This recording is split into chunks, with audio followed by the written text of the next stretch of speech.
Selanjutnya kami sampaikan kepada Ustaz Ilmu Qauliyun Tumanggaan.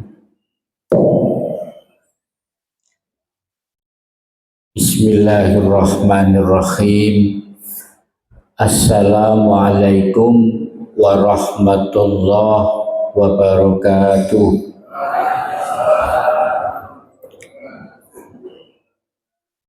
Alhamdulillah summa alhamdulillah alladzi alafa baina qulubikum fa asbahtum bi ni'matihi ikhwana.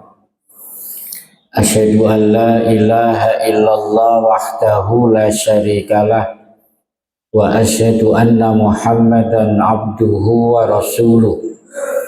Allahumma salli ala Muhammad wa ala alihi wa sahbihi wa sallim ajma'in, amma ba'du. Subhanaka la ilma lana illa ma 'allamtana innaka antal alimul hakim. Allahumma inna nas'alukal huda wat tuqa wal afafa wal ghina. Allahumma inna nas'aluka ilman nafi'ah wa rizqan thayyibah wa amalan mutaqabbalah. Hadirin para jamaah, Bapak, Ibu, saudara-saudara yang saya muliakan, tema kita pagi ini muhasabah terhadap bencana. Apa sebabnya? Bagaimana solusinya? Bencana itu dalam Al-Quran disebut dengan beberapa istilah. Bisa disebut musibah, bisa disebut bala, bisa disebut fitnah, bisa disebut azab. Bahkan ada 10 item kalimat di dalam Al-Quran yang bermakna bencana. Saya nggak hafal semua. Kemudian muhasabah itu asal kata hasaba yuhasibu muhasabatan. Artinya bisa menghitung, meneliti, mengevaluasi. Yang maunya bahasa-bahasa keren itu introspeksi. Saya besok itu ceramah judulnya puasa, refleksi, dan transendensi. Padahal ndok kampung, sing pinter tak mirip tok nggawe judul, iki nek diterang mbok paham mbok enggak besok itu ya. Padahal refleksi itu ya muhasabah. Transendensi itu ya muqarabah, mendekatkan diri kepada Allah. Memang ada orang itu yang judulnya pingin di langit begitu, untuk membumikan itu berat. Yang menyampaikan juga berat, yang mendengar apalagi. Ya tak turuti ya, namanya diminta. Baik, muhasabah itu ada 2, bapak-bapak, ibu-ibu.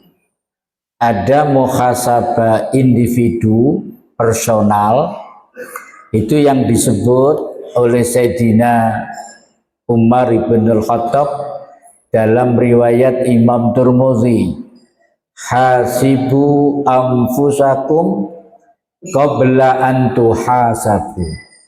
Hisablah dirimu di dunia sebelum dihisab nanti di akhirat. Yang kita bicarakan pagi ini muhasabah kolektif. Bagaimana kita sebagai umat, sebagai bangsa, muhasabah terhadap bencana yang bertubi-tubi datang di negeri ini, bahkan sampai hari ini belum menunjukkan tanda-tanda bencana itu selesai. Misalnya gambar ini punya makna. ketika terjadi bencana di Sumatera dan Aceh, itu semacam NGO, LSM, yayasan lah, ada YDSF, ada Rumah Zakat, ada Lazisnu, ada Lazismu, Dompet Duafa Republika, Dompet Quran, dan macam-macam itu semua datang ke Sumatera dan Aceh Darussalam. Tetapi LSM lokal ini belum mampu menyentuh titik yang paling parah di kawasan itu. Kemudian orang Aceh mendapatkan tawaran bantuan asing yang sudah punya pengalaman ketika tsunami, bahwa bantuan asing itu cepat. Di samping alatnya canggih, duit yang dibawa banyak, satset, tetapi sayang pemerintah tidak menghendaki bantuan asing itu. Pertimbangannya saya tidak tahu. Sehingga kemudian putus asa mereka, terutama yang di titik yang paling parah, kemudian mengibarkan bendera menyerah, namanya bendera putih. Ceritanya begitu. Tapi kita nggak bahas itu. Bahas kenapa bencana itu terjadi dan bagaimana solusinya dalam perspektif Al-Quran dan As-Sunnah tentunya. Baik, saya mulai dari pengantar atau prolog. Kok burak ngeten ya? Nah, ini berarti kurang besar saya bikin slide-nya. Ada dua ayat pendek di dalam Al-Quran yang patut menjadi landasan. Pertama, surat Ar-Rum, surat 30, ayat 41. Allah berfirman, Bismillahirrahmanirrahim, Zaharal fasadu fil barri wal bahri bima kasabat aydin nas. Telah tampak kerusakan di daratan dan di lautan disebabkan perbuatan tangan manusia. Clear bahwa kerusakan apapun di alam itu disebabkan tangan-tangan manusia yang tidak bertanggung jawab. Ayat ini dikuatkan oleh surat An-Nisa ayat 79. Ma asobaka min hasanatin faminallah. Kebaikan atau nikmat apapun yang kamu peroleh itu berasal dari Allah. Wa ma asobaka min sayyi'atin famin nafsika. Sedangkan keburukan atau bencana apapun yang menimpa kamu itu disebabkan oleh kesalahanmu sendiri. Jadi kalau ada keburukan, bencana, musibah, itu kalau kita muhasabah pasti kesalahan-kesalahan kita. Saya punya kerabat tiba-tiba motornya hilang, kredit durung lunas, wis hilang. Saya mencoba muhasabah. Apa kamu jarang sedekah? Mboten jarang Pak Lek, mboten nate kula sedekah. Nah ini akhirnya diambil sedekahnya langsung total oleh Allah. Beri bismillah, nangis. Akhirnya saya nasihati banyak sedekah, terutama sedekah subuh. Orang yang sedekah subuh itu malaikat datang mendoakan, ya Allah beri ganti orang yang sedekah. Tapi kalau dia bakhil, tidak sedekah, ya Allah bangkrutkan orang yang bakhil ini. Awakmu kena doa yang kedua. Tak nasihati yang menengai, gak wani bantah. Maka kalau kita muhasabah, apapun yang menjadi bencana bagi kita itu disebabkan dosa tangan-tangan kita. Kemudian yang kedua, hati-hati dengan ayat ini. Judulnya jangan zalim. Surat Al-Anfal 25. Wattaqu fitnatan, dan takutlah kamu kepada siksaan. Tadi kan bencana bisa disebut fitnah, ini pakai terminologi fitnah. Takutlah dan takutlah kamu dari bencana. La tusibannallazina zalamu minkum khassah.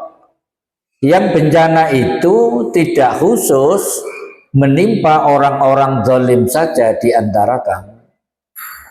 Para jamaah sekalian, hukum terjadinya bencana itu kalau populasi orang zalim itu mayoritas, populasi orang baik minoritas.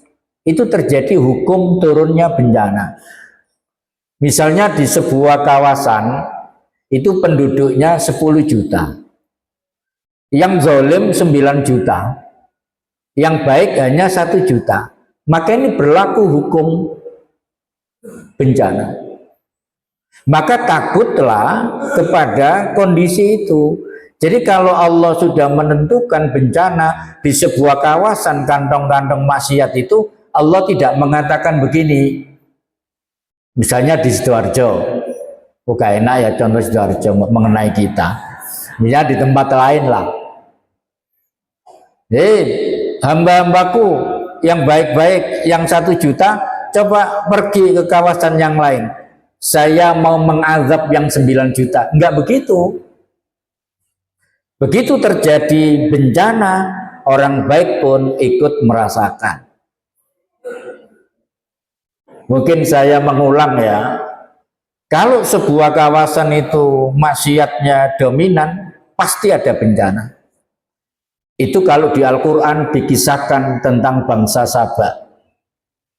Kalau di negeri ini pada 17 April 1955 ada kampung yang dikubur, semua mati satu kampung. Namanya Legetang. Bapak bisa googling kisah Legetang. Kenapa? 332 penduduk Legetang dikubur waktu tarhim. Tidak satu pun selamat. Karena orang Legetang itu dikasih nikmat, pertaniannya maju, tapi setiap malam nanggap tayub. Bahasa mereka itu lengger. Ada miras, ada perjudian, ada perzinahan, bahkan ada incest dalam bahasa. Anak berzina dengan bapaknya, anak berzina laki-laki dengan ibunya. Sudah ada LGBT pada waktu itu. Maka dikubur, diazab oleh Allah karena populasi orang maksiat lebih masif, mayoritas, bahkan sedikit sekali orang yang taat. Ini habis hari raya itu saya bawa ibu-ibu satu bis wisata ke Dieng, nanti mampir ke Legetang, itu sudah dekat. Di sana sampai dibangun tugu. Kalau nggak percaya, nanti ke sana. Nah, ini contohnya. Baik, kita masuk materi sekarang. Agak cepat karena mungkin agak panjang materinya. Ya kita akhiri jam 9 lah kira-kira. Biar semaput semua. Sebab-sebab terjadinya bencana. Kita perlu Bapak Ibu muhasabah terhadap kawasan kita. Sidoarjo ini. Jangan sampai nanti ada sebab-sebab yang menimbulkan Allah menurunkan bencana. Satu, apa sebab bencana diturunkan oleh Allah? Yang pertama, dosa manusia. Tadi sudah saya singgung. Kalau populasi orang berdosa itu lebih banyak daripada orang yang soleh, berlaku bencana. Ada ucapan Sayyidina Ali yang cukup terkenal, sampai dikutip oleh Imam Ibnul Qayyim Az-Zawji dalam bukunya Al-Jawabul Kafi halaman 87. Sayyidina Ali mengatakan ma nuzzilal bala illa bizambin, tidaklah musibah atau bencana tersebut turun melainkan karena dosa. Wala rufi'al bala illa bitaubatin, dan tidaklah musibah itu hilang, diangkat oleh Allah melainkan dengan taubat. Sehingga nanti solusi supaya tidak terjadi bencana salah satunya taubatan nasuha. Ucapan Sayyidina Ali ini selaras dengan firman Allah dalam surat Asy-Syura ayat 30. Wa ma asabakum min musibatin fabima kasabat aydin nas. Dan apa saja musibah atau bencana yang menimpa kamu disebabkan oleh perbuatan tanganmu sendiri. Ini menguatkan ayat yang pertama tadi. Jadi dosa, bencana itu turun karena dosa yang terlalu meluas di sebuah kawasan. Nanti akan timbul pertanyaan, Ustaz, itu negara-negara kafir itu nggak ada bencana. Di mana itu jawabnya? Jepang misalnya, atau Amerika misalnya.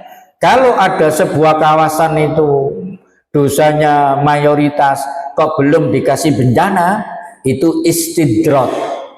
Nanti bencananya bisa di akhir atau di akhirat. Tapi orang lupa bahwa di Jepang yang mungkin jarang bencana itu sekarang terjadi bencana yang luar biasa, yang lebih parah daripada bencana alam. Di Jepang itu Pak, anak muda banyak yang nggak mau nikah, sehingga populasinya semakin menyempit. Makanya orang tua-tua masih kerja, perempuannya juga nggak mau nikah, laki-lakinya juga nggak mau nikah. Ribet nikah itu, ya ngingoni, belanjani. Ya kalau butuh seks bebas, selesai praktis, kan nggak butuh tiap hari. Enak ya jajane omongannya. Yang kedua, yang paling parah, ada tradisi bunuh diri sampai tingkat SD. Per tahun ada 500 anak SD bunuh diri. SMP semakin banyak, SMP semakin banyak, orang dewasa semakin banyak. Karena tidak ada agama di situ, cara menyelesaikan ketika dia ada masalah bunuh diri. Di Korea tradisi bunuh diri. Di Korea itu ada anak muda disinggung sedikit bunuh diri.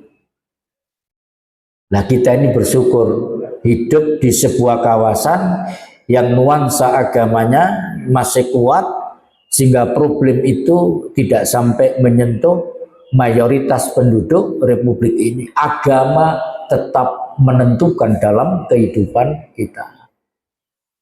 Makanya saya nggak pindah ke Jepang karena itu. Baik, jadi karena dosa. Yang kedua, karena tidak bersyukur. Kalau jenengan baca kisah tentang bangsa Sabah ditenggelamkan, kemudian bangsa Sabah itu disebut dengan istilah baldatun thayyibatun wa rabbun ghafur, negeri yang baik, yang makmur, dan Tuhanmu Tuhan yang Maha Pengampun. Tapi tidak bersyukur, ditenggelamkan. Saya ambil ayat yang lebih umum. Yang ayat ini konteksnya kok mirip di negeri ini. Makanya saya tampilkan, yaitu surat An-Nahl surat 16 ayat 112. Allah berfirman, Bismillahirrahmanirrahim. Wa daraballahu masalan qaryatan, dan Allah telah membuat perumpamaan tentang sebuah negeri. Negeri ini tidak disebut spesifik, apakah umatnya Nabi Lut, Nabi Soleh, kaum Ad, Sabak, dan terusnya. Sehingga para mufassir, negeri mana ini? Negeri mana saja yang memenuhi syarat di bawah ini akan diturunkan azab. Bisa yang masa yang lalu, yang sudah pernah terjadi, atau sedang terjadi hari ini, atau akan terjadi masa depan. Kalau memenuhi syarat di bawah ini. Kanat aminatan mutmainnatan. Negeri ini dahulunya aman tentram. Ya'tiha rizquha raghazam min kulli makanin. Rezekinya didatangkan oleh Allah pada negeri ini, didatangkan dari berbagai penjuru. Dari berbagai penjuru itu bisa dimaknai tanahnya subur. Tanaman apapun ditanam tumbuh. Ibarat tongkat dilempar tumbuh. Meja ini kalau dilempar, kursi ini bisa tumbuh. Saking subur ini. Lautnya kaya akan ikan. Sehingga Indonesia ini karena negara kepulauan, negara maritim, itu kekayaan ikan itu banyak sekali. Sayang sekali nelayan kita tidak dimodernisasi alat-alat penangkap ikan. Sehingga di Republik ini Pak, ada izin kepada kapal asing untuk bisa menangkap ikan di perairan Republik ini. Ada departemen yang menangani itu. Saya ketemu orangnya, sayang Pak Ustadz, izinnya 1 kapal, yang datang 10 kapal. Sehingga dengan alat yang canggih dia bisa menyedot ikan kita itu dibawa ke negeri mereka. Kita pakai alat yang sangat tradisional sehingga ikan di negeri ini jadi mahal karena nangkapnya nggak dapat banyak. Negara maritim tapi ikan mahal. Saya baru makan ikan bakar di Sepanjang. Saya kaget, 1 porsi 150. Itu bagi saya mahal. Iwak cilik. Iya. Lah itu mahal. Yang murah itu buah juga kita banyak impor. Buah durian banyak impor, buah pir, apel juga impor, kelengkeng juga impor. Yang nggak impor itu 2, keres dan cipluan. Itu asli lokal itu. Baik, jadi negeri yang aman, tentram, gemari paloh jinawe, rezekinya didatangkan dari berbagai penjuru, top sudah. Tapi sayang penduduknya. Fakafarat bi'an umillah. Kafara yukafiru, itu cover buku itu kan menutup. Tetapi penduduknya menutupi atau mengingkari nikmat-nikmat Allah itu. Tidak bersyukur bermakna tidak taat. Sudah dikasih nikmat yang sedemikian rupa, penduduknya sebagian besar tidak bersyukur, tidak taat. Maka Allah mengirimkan azab. Azabnya ini, fa'adzaqahallahu libasal ju' wal khauf bima kanu yasnaun. Karena itu Allah menimpakan kepada mereka azab, maksudnya libas. Libas itu pakaian. Libasal ju' pakaian kemiskinan. Pertama, atau pakaian kelaparan.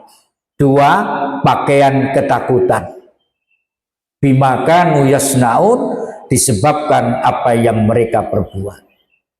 Pertama, pakaian kemiskinan. Buya Hamka menafsirkan kenapa pakai libas, pakaian. Itu maknanya kemiskinan itu meliputi mayoritas penduduk negeri itu. Saya tadi mengatakan bahwa ayat ini kok mirip dengan Indonesia. Libasal ju', mari kita jelaskan dengan data supaya lebih objektif, lebih ilmiah. Berapa penduduk Republik ini yang hidup di bawah garis kemiskinan? 68,7%. 68,7% itu kalau dianggakan 194,3 juta penduduk Republik ini hidup di bawah garis kemiskinan. Siapa yang mengukur? Kalau data statistik kita itu tidak banyak dipercaya karena bisa molor, bisanya begini, bisa molorin. Kalau diumumkan tolong pemerintah daerah melaporkan jumlah penduduk miskin di masing-masing daerah, bisa sedikit. Tapi kalau pengumuman yang kedua, tolong minta data fakir miskin karena ada bantuan, tambah besar. Itu hebatnya Indonesia itu di situ, Pak. Jadi bisa fleksibel, enak gitu ya. Ini data asing World Bank. World Bank memberikan kesimpulan orang yang hidup di bawah garis kemiskinan itu kalau bekerja 1 hari mulai pagi sampai sore gajinya kurang dari 2 US dollar. 2 US dollar itu berapa, Pak? 1 dolar berapa, Pak? Iya, saya lama nggak main dolar, nggak hafal. Sampai main dolar semua rupanya. Tapi dolar sekarang dibuang. Orang banyak punya ketakutan sekarang. Makanya ada libas salju wal khauf. Hari ini emas berapa, Bu? 3.200.000 sekian per gram. Saya tahu. Lebih ya? Kalau nggak salah 3 juta lebih. Bank sentral di seluruh dunia membuang uangnya membeli emas. 1 tahun ini belum pernah terjadi selama bumi diciptakan oleh Allah ada gerakan kenaikan emas 1 tahun lebih dari 60%. Secara teori orang-orang pintar mengatakan kalau ada kenaikan emas yang begitu masif seperti ini, maka 6 bulan 1 semester setelah kenaikan itu pengalaman masa lalu terjadi krisis yang luar biasa, krisis ekonomi yang melanda dunia. Maka untuk menyelamatkan itu, maka bank sentral di setiap negara membeli emas, karena emas itu yang bisa menyelamatkan mereka. Saya tidak beli emas karena nggak ada yang saya pakai untuk beli. Yang kedua, ada krisis, ada muntuk-muntuk perang dunia ketiga. Kalau nanti Amerika jadi menyerang Iran, maka di belakang itu ada Rusia, ada Cina, ada Korea Selatan. Makanya kemudian Indonesia bergabung Dewan Perdamaian Gaza, dan itu bayarnya tidak murah, 16 triliun. Konsepnya Trump ini padahal ditolak oleh NATO di Eropa, tapi Prabowo katanya keburu daftar jadi anggota dan yurannya tidak murah. 16 triliun itu kalau dibelikan dawet, Sak Sidoarjo ini banjir dawet. Makanya banyak yang mengkritik di sosial media. Baik, saya nggak bicara itu, nggak tambah mules. Bicara ini saja. Baik. Jadi yang kedua, bahwa bencana itu terjadi karena mayoritas penduduknya sudah tidak bersyukur kepada Allah, maka turun bencana, termasuk kemiskinan dan kelaparan dan ketakutan. Hari ini banyak orang takut, masa depannya gimana, anaknya gimana. Nah, itu. Baik. Kemudian yang ketiga, yang terakhir, bencana itu terjadi karena berhentinya dakwah. Ini alhamdulillah sebanyak ini termasuk peran kita adalah menolak bencana atau menunda bencana. Coba rasakan apa yang disampaikan oleh Nabi dalam hadis sahih riwayat Imam Ahmad. Wallazi nafsi biyadihi, demi Tuhan yang jiwaku berada di genggamannya. Ini namanya sumpah. Ada wawu qasam di situ. Sesuatu yang diawali dengan sumpah itu berarti penting. Demi Tuhan yang jiwaku berada di genggamannya. La ta'murunna bil ma'ruf wa la tanhauna 'anil munkar. Benar-benarlah kalian mengajak kepada yang ma'ruf dan mencegah yang mungkar. Maksudnya benar-benarlah ada aktivitas amar ma'ruf nahi mungkar seperti pagi ini di masjid ini. Kalau tidak, kalau berhenti amar ma'ruf nahi mungkar itu, kalau tidak dilaksanakan oleh umat Islam, maka akan dikirim dua azab. Yang satu azab kolektif. La yusikannallahu ayyab asa alaikum iqaban min indi. Atau Allah dalam waktu yang dekat akan mengirimkan azab dari sisinya. Ini azab kolektif, akan diazab dalam bentuk bermacam-macam. Legetang tadi, banjir tadi, tanah longsor, angin puting beliung, dan lain-lain. Sekarang azab personal juga dikirim oleh Allah. Summa latad'unnahu fala yastajibu lakum. Kalian mengangkat tangan semua berdoa kepada Allah, tapi doa itu tidak diijabah oleh Allah. Doa gak mandi. Jadi kalau doa kita nggak menembus aras, itu pasti di lingkungan kita masih banyak orang yang berbuat maksiat. Coba saya ingin meyakinkan, kenapa kalau ibu bapak doa di pelataran Ka'bah itu mustajab? Kenapa? Praktis tidak ada dosa di tempat itu. Ya ada orang satu dua sing gegeran waktu tawaf. Tapi kan 0,00 sekian persen. Semua hatinya bersih, tunduk, beribadah di hadapan Allah, terutama ketika tawaf. Maka saat itulah doa kita mustajabah. Ketika kawasan itu tidak banyak orang berbuat dosa. Nah kalau kita ingin doa kita mustajabah, ya kita harus punya aktivitas nahi mungkar. Jangan sampai populasi orang berdosa itu masif, dominan, sehingga perlu sekali waktu ada konsorsium takmir masjid Kabupaten Sidoarjo melakukan hearing ke DPR, mohon agar perda dibuat oleh Bupati Sidoarjo bebas dari miras apapun bentuknya. Sidoarjo bebas dari pelacuran. Yang di porong itu tutup, di pasar larangan, di rel-rel, nek sepur kaget kabeh itu, di Krian juga di rel itu ditutup. Nah, tapi siapa yang menginisiasi itu? Ya harus ada.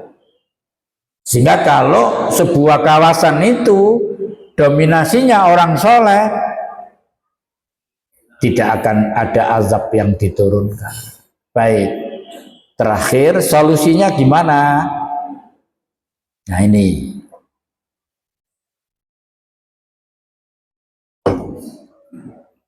sampai jam berapa ini Bu? Enak Ibu? Ya 10 menit lagi lah. Ya panjang-panjang saya juga gak kuat. Jenengan juga gak kuat.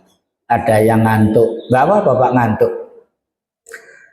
Orang yang hadir di majelis taklim itu baru duduk, belum dimulai, sudah diampuni dosanya.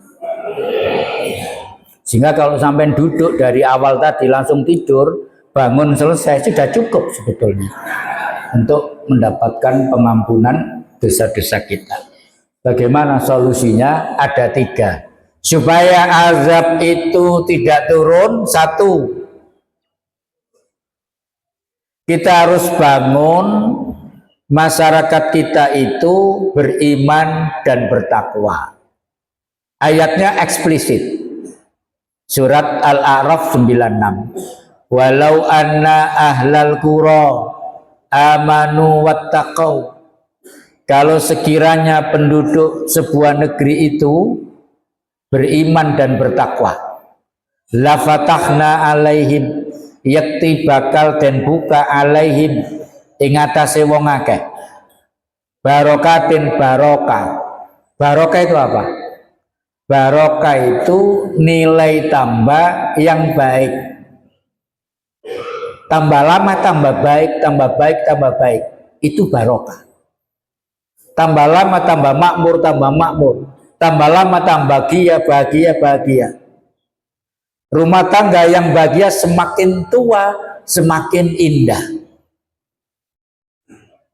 Saya tadi malam istilah anak saya itu ngedit sama istri saya. Saya ke kafe yang agak mewah sedikit. Saya beli kopi, istri saya teh, ada nasi goreng, namanya nasi goreng seafood. Enak. Saya nemani saya bikin materi pagi ini. Dek sambil ngobrol, ketemu cie kata teman saya. Berdua saja Ustaz. Iya. Ini istri saya. Oh gak kenal, pura-pura gak kenal. Ini istri saya. Nah gitu Pak. Ojo bojo iku nang omah tok gambak belawuken. Itu di tempat saya, kalau sini enggak lah. Sekali waktu dihibur begitu ya. Jadi itu semakin tua kok semakin rukun, semakin asik. Saya pernah Pak ke pengadilan agama menjadi saksi yang memberatkan suami tetangga saya mau cerai karena 8 tahun tidak diurusi. Saya istighfar Pak. Ternyata banyak orang yang sudah kepala 60 pegatan. Seharusnya dia kan menikmati hidup tua, rahmatnya, mawaddahnya sudah habis, tinggal rahmatnya. Itu berarti tidak barokah. Keluarganya tidak barokah. Lagi tunuk-tunuk pegatan, golek opo. Kalau yang muda banyak sekali sekarang. La fatahna alaihim barakatim minas sama'i wal ardi, maka akan kami buka kepada mereka barokah dari langit dan dari bumi. Jadi barokah. Barokah dan azab apa bedanya? Hujan turun, tanah kering, diguyur hujan, tanahnya subur, petani menanam, hasilnya baik, barokah. Hujan turun, banjir bandang, rumah tenggelam, azab atau peringatan lah setidaknya.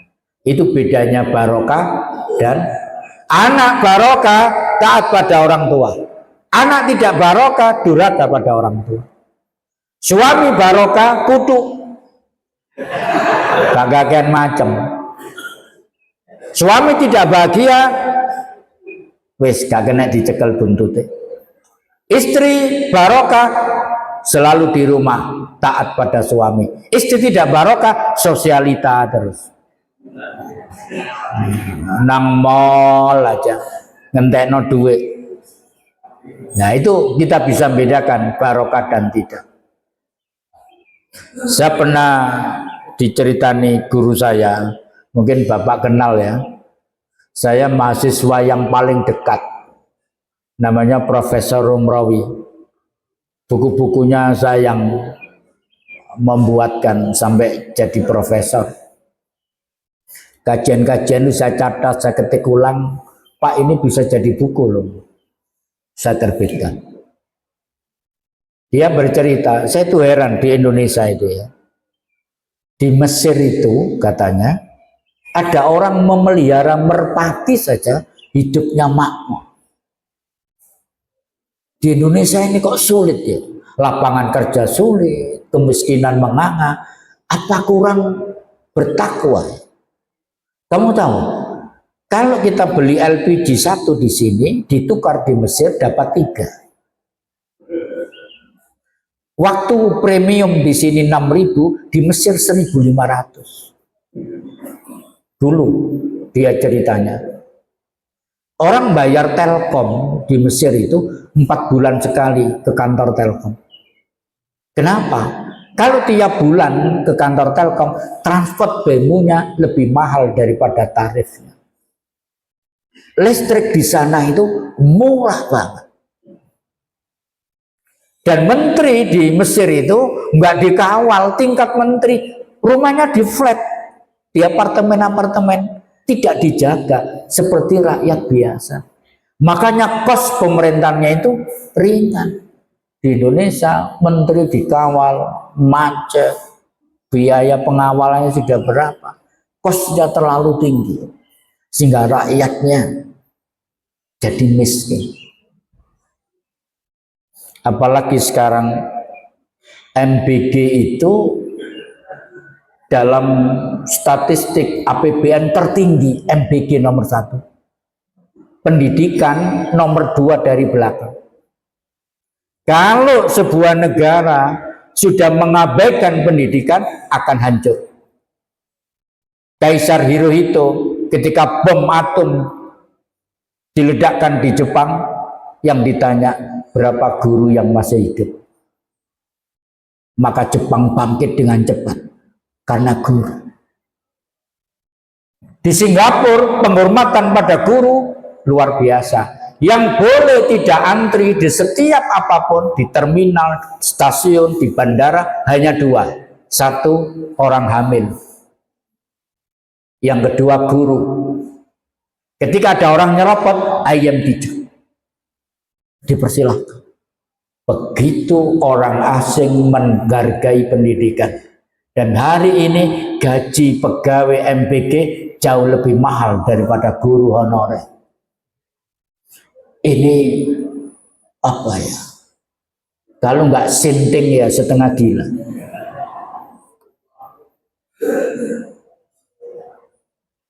Saya mengalami bagaimana sulitnya jadi guru. Saya jadi guru 35 tahun. Mulai honorer, mulai gaji itu nggak cukup. Kontrak rumah, kalau hujan nggak konsentrasi ngajar, rumah yang saya kontrak bocor kabeh, anakku kebocoran tangga. Kredit motor itu separuh gaji untuk bayar setiap bulan, sampai anak saya yang nomor 4 tidak mampu sekolah di sekolah yang saya pimpin, SDIT Nurul Fikri, sehingga dia sekolah di SD umum. Karena nggak cukup, diwala-wali nggak cukup, sudah didiskon 50% nggak cukup. Kemudian melihat gaji orang yang masak untuk MBG yang banyak keracunan di mana-mana itu lebih besar daripada gaji guru, menjerit Pak saya ini. Ya nanti tak temuilah Prabowo kapan-kapan saya. Gayanya ya. Nah, yang kedua, sudah lupakanlah yang gemoy-gemoy itu. Yang kedua, kenapa terjadi bencana? Bagaimana supaya tidak terjadi bencana? Harus ada dakwah yang berkelanjutan. Kalau disimpulkan Pak, ayat ini begini, untuk mempercepat. Ayat ini kan bicara, jangan semua pergi untuk berperang. Harus ada sekelompok orang yang memperdalam ilmu agama. Singkatnya, harus ada pabrik ulama. Harus dikuatkan peran pesantren. Harus dikuatkan peran pendidikan Islam. Harus dikuatkan peran masjid. Untuk melahirkan tokoh-tokoh, ulama, kiai, ustadz. Untuk apa? Nanti menjaga moralitas anak bangsa. Harus ada yang memperingatkan. Harus memperingatkan pejabat supaya amanah. Memperingatkan petinggi supaya tidak korup. Memperingatkan anak-anak muda supaya soleh. Memperingatkan ibu-ibu supaya jadi istri yang solihah dan seterusnya. Harus ada pabriknya ulama itu. Ayat ini bicara dakwah yang berkelanjutan. Kalau ada yang mengawal moralitas anak bangsa, orangnya jadi baik, maka barokah yang turun, bukan azab yang turun. Understand? Yang ketiga, taubatan nasuha. Tadi itu loh, manuzilal bala illa bizambin wala rufi'al bala illa bitaubatin. Harus ada taubat nasional. Belum ada pejabat di Republik ini yang mengatakan, wahai rakyatku, anak bangsa semua, ini bencana ini bisa jadi teguran dari Allah, bahkan bisa menjadi azab. Oleh karena itu mari kita menurut keyakinan kita masing-masing minta maaf, mohon ampun, taubat kepada Allah agar Allah mengangkat bencana ini. Sampai pernah dengar begitu, Pak? Nah, mungkin nunggu saya jadi Bupati Sidoarjo baru ngomong begitu. Nggak ada yang menyadari itu. Maka azab itu silih berganti. Jadi taubat. Baik, sebagai penutup ini Pak, ada kekuatan taubat. Dalam bahasa Al-Quran, kekuatan istighfar. Kalau kita rajin istighfar, minimal ada 4 sampai 5 fadilah. 1, kalau sebuah negeri itu kering, diturunkan hujan. 1. Kalau mereka miskin, diperbanyak hartanya. Wa yumditkum bi amwalin. Kalau mereka tidak punya keturunan, diberikan anak. Wa banina, anak. Kemudian kalau mereka tidak punya sepetak tanah pun nggak punya, saking miskinnya, maka Allah memberikan wa yaj'alakum jannatin. Diberikan kebun-kebun, bahkan diberikan anharon, sungai-sungai untuk mengairi petak-petak tanah. Dijamin kesejahteraannya orang-orang yang pandai bertaubat. Oleh karena itu kita harus banyak bertaubat. Istighfar itu kalau dipakai taubat berarti kalimat taubat, astagfirullahaladzim. Tetapi kalau dipakai zikir menjadi kalimat zikir. Taubat maupun zikir itu punya side effect, dampak kemakmuran. Seperti surat Nuh, surat 71 ayat 10 sampai 12. Diberikan hujan, harta yang banyak, anak-anak, dan tanah, sawah, ladang, beserta sungai pengairannya. Ini yang bisa saya sampaikan. Ada pertanyaan? Nggak ada ya? Bapak Ibu, ada yang perlu didiskusikan. Mungkin untuk Pak Tias.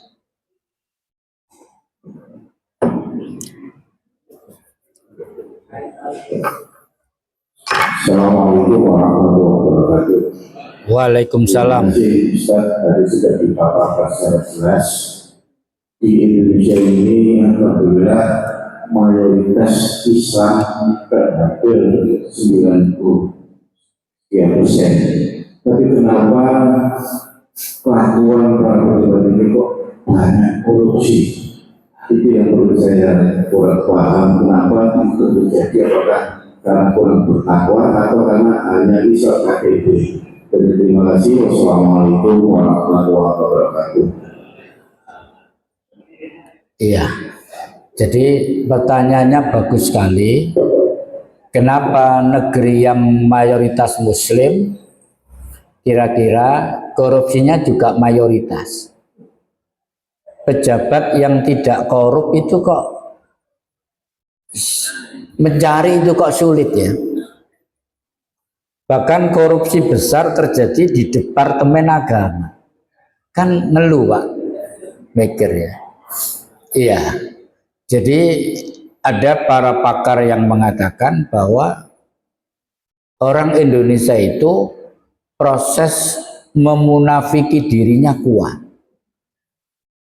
Jadi ngakunya Islam, tapi amalia Islam tidak banyak dilakukan. Yaitu tadi KTP-nya Islam. Itu berarti imannya itu masih di kerongkongan, Bapak-bapak. Belum sampai menyentuh hatinya. Agama yang diyakininya belum sampai punya side effect merubah perilaku. Atau ekstrimnya begini, sholatnya belum benar, ekstrimnya. Karena sholat itu menjamin innas sholata tanha anil faksya'i wal munkar. Sesungguhnya sholat itu bisa mencegah perbuatan keji dan mungkar. Jadi kalau mau baik itu memang memperbaiki kualitas sholat. Orang yang sholatnya baik pasti perilakunya baik. Orang yang perilakunya tidak baik, lihat, teliti, pasti sholatnya tidak baik. Karena mestinya sholat itu bisa merubah perbuatan keji dan mungkar. Saya sampai punya pelatihan judulnya Pesantren Husnul Khotimah untuk orang-orang tua.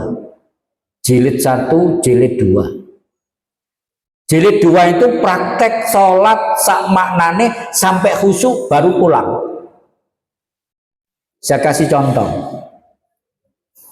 2 menit ya. Kalau ada yang hafal angkat tangan. Sampai kalau duduk di antara 2 sujud ini baca apa? Rabbighfirli warhamni wajburni warfa'ni warzukni wahdini wa'afini wa'fu anni. Ada yang tahu artinya semua ibu-ibu? Angkat tangan. Sebentar Pak, ibu-ibu. Ini sama ngasih ya, dia kulkas sama dispenser. Nggak ada ya? Menyerah ya? Iya, silakan Bu.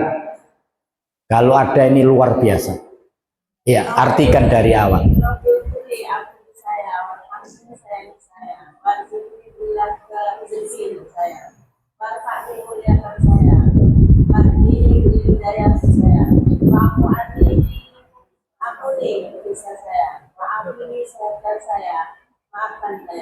Baik, itu artinya.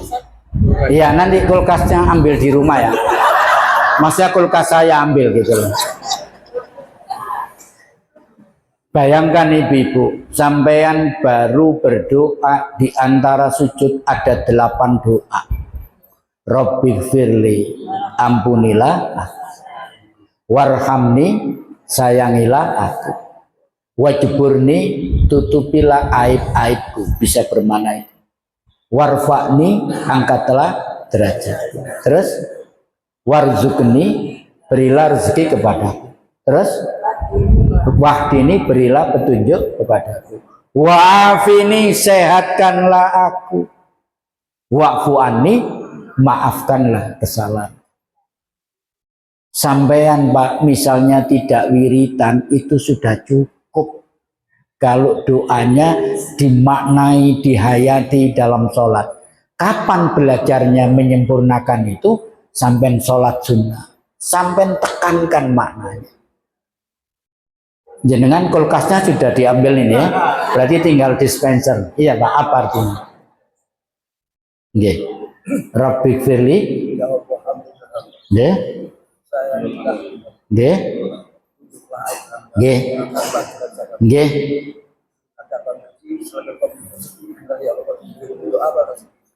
Luar biasa.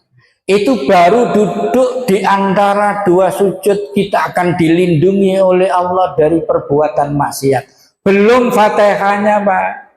Kita baru alhamdulillahi rabbil alamin. Imamnya sampai memaknai segala puji bagi Allah Tuhan semesta alam. Allah jawab, hamidani abdi, hambaku memujiku. Jadi kita sholat itu sebetulnya, kata Sayyidina Ali, kalau kamu ingin Allah bicara denganmu, sholatlah dengan khusyuk. Tapi kalau kamu ingin bicara dengan Allah, bacalah Al-Quran. Jadi kualitas sholat menentukan perilaku. Cukup, saya pikir. Ada lagi? Nggak ada?